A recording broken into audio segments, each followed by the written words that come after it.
Stephen, back in after a short break for the World Cup. How's it been to be back in amongst it? It's been good. We give the boys a week off fully, so they went away and got a little bit of sunshine, and then the second week we give them a programme to do. With I said yesterday, with modern technology, you can monitor everything they're doing without bringing them into the training ground. So they've worked hard. They've come back on Monday in great shape. I think the 3 days training has been fantastic. Look really, really sharp, and nothing less than I expected from the group of boys we've got. But pleasantly surprised really with the standard of the football so far and how sharp they are, considering with a wee mini break. Coming back after a real positive start to the season, how do you reflect on that first part of the season? Yeah, it's been good. There's been a lot of good aspects to the play. The players we've recruited have settled in really, really well. We've created assets for the football club. I believe our home form has been excellent, really, really good. We're well aware of the away form, and we spend hours studying the data, the analysis, and I've probably been repeating myself in terms of what I said to the press quite a few times was, we have more possession away from home, we concede less crosses, and we create more chances, yet we're not picking up the points. So we've looked at the individual mistakes, mostly from crosses into the box, that we can defend better, and we're working on that, and we'll be better at that. And obviously the penalties, they're hard to stop but engaging higher up the pitch, so it's not in your box when you're confronting a winger or opponent that's crossing the ball. That's another way to try and prevent that. But other than that, there's been a lot of positive stuff, a lot of positive performances individually. Collectively, the group have massively bought into it, and the atmosphere, especially at home, has been fantastic from the fans, and they can see that the boys are giving absolutely everything. Yeah, speaking on that home form, how strong it's been, is there any one thing you can kind of put that down to? No, as I say, actually, data-wise, analysis-wise, we haven't created as much at home, but we've scored goals. We haven't obviously conceded nowhere near as many, so we have to keep doing what we're doing, be a little bit better in certain aspects that we've spoken individually and collectively about as a team, and obviously getting to grips with the VAR decisions and all the things that come with the new protocols, playing until the final whistle, because they'll look back on it anyway. So yeah, some of it's been challenging, but the boys have embraced everything that we've done tactically, and as I say, as individuals, the strength work we do in the gyms as well, the stuff we do off the pitch in terms of analysis, they've embraced every bit of that. And when you win, managers get credit, but ultimately it's the players that take all that on board, and they're the ones that produce it on the pitch. In terms of the break, it's come around because of the World Cup. Keanu Baccus has been across in Qatar, helped Australia to the knockout rounds. How pleased have you been for him? I know, Keanu v Messi, brilliant, absolutely fantastic, delighted for him. He's a great kid, his enthusiasm rubs off on everybody. I remember a manager saying to me, you can't buy enthusiasm now. Well, we've bought enthusiasm and quality with Keanu, and delighted to see him doing well, and we'll all be watching, very, very interested in the game. And as I say, hopefully Australia keep progressing. They've done fantastic, and we're so proud of Keanu. And it's a great selling point for the football club, especially now this tie, Australia v Argentina. Like you say, Baccus v Messi, in terms of you come to St Mirren, you will get that opportunity. Yeah, look, I think we've recruited very well in the summer. We've only brought in 6 players, so it's still only changed 30% of the squad. All our boys in the squad have stepped up and done very well as well. But it is an opportunity, and it's certainly a big selling point that you get game time. There's a big shot window. The Australian manager and assistant manager have been to watch us, and it shows, that people will come and watch, and there is a real platform to build your career here.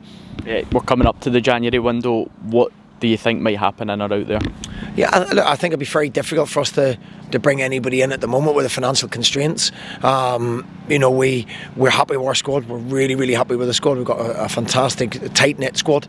I think it would have to be multiple people probably leave before we're able to go and strengthen it further.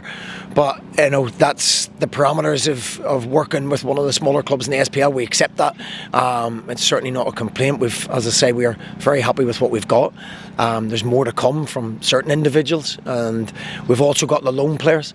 We've got 4 or 5 younger boys out on loan.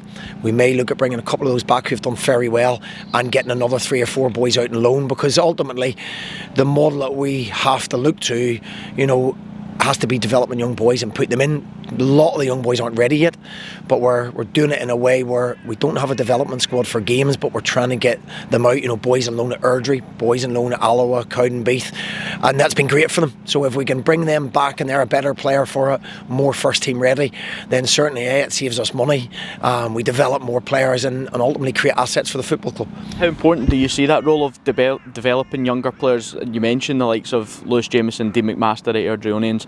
You've got Aidan and Ewan at Cowdenbeath as well, Kieran Offord at Alloa. How important is a loan spell for them, and then potentially the chance at coming back in and being amongst the first team? It's massive. Some of the loan boys train with us every day as well, which is great, and the clubs have been very accommodating. They've taken them on loan, play the right style of football as well. But when you don't have a in-between squad, the jump from under 18 football to first team football physically and mentally is huge, and the loans are vital for us. I think we've picked good loans. The boys have got good game time, and they come back game ready. We've got a few more that we've kept in the building: Luke Kenny, young Fraz, and we may look that they're the ones that go out and we bring a couple of them back to strengthen the squad, because they're never too far away from being on the bench or getting game time. So we've got the boys on a Wednesday training, doing extras, and it's, as I say, it's a big part of the DNA of the football club. We can't go and spend loads of money on players, and ultimately, I've done it before, where you create an atmosphere where there's a real bond between fans and players because they've came through systems, but they have to be ready. Most of them aren't quite ready for first team football, and the loans are brilliant at bridging that gap. How excited are you about coming back to competitive action in a couple of weeks? Yeah, it's still a good bit away. It's I've spoke to a lot of the SPL managers in terms of how many games they're having, and we're all asking each other for a bit of advice, to be honest with you. So we're going to have 3 games. We'll have our 45 minutes against Blackpool, get some more minutes in against Kilmarnock, and then Ross County on the Saturday, and then back into our full week's build up. So we're looking forward to it. As I say, I've been excited by what I've seen since the boys came back. Certainly there's been no drop off in intensity or standards, and we'll keep reiterating that, and we've done okay.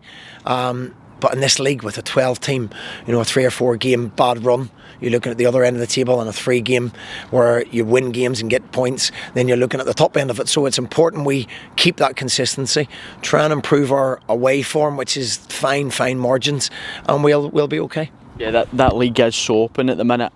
Internally, have you set the targets to the players for what maybe you want, your staff, the club generally, going into that second part of the season? Yeah, internally to the players, we know what we want to achieve. Externally we need to stay in the division. That has to be the goal for our club first and foremost, and then you build on that. But we believe we've got some very good players in. My biggest challenge will be trying to keep the players together in January. As I say, it's a tight-knit squad, a small squad, and a few injuries. You need a little bit of luck along the way not to get injuries, because then you're putting on-tried kids in, which we will do if we have to. But it's the assurance of having SPL players on the bench to go in and play, and some international players on the bench to go in and play, gives us a really strong squad going forward. Stephen, thanks very much for your time. Thank you.